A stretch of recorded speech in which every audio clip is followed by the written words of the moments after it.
Once upon a time, there was a beautiful princess named Snow White. She had skin as white as snow, lips as red as blood, and hair as black as ebony.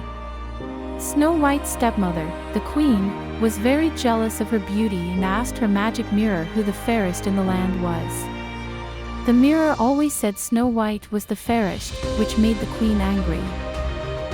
One day, the queen ordered a huntsman to take Snow White into the forest and get rid of her. But the huntsman couldn't do it because Snow White was so kind and gentle. Instead, he told her to run away. Snow White ran deep into the forest and found a little cottage where 7 dwarfs lived.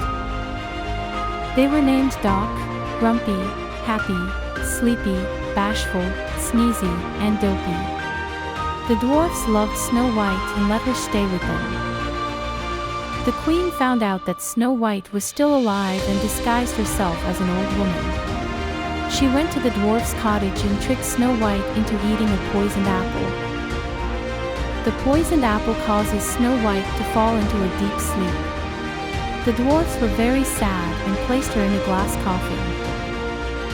One day, a prince found Snow White and fell in love with her at first sight. He kissed her, and the kiss broke the spell. Snow White woke up, and the prince and Snow White lived happily ever after. Snow White woke up, and the prince and Snow White lived happily ever after.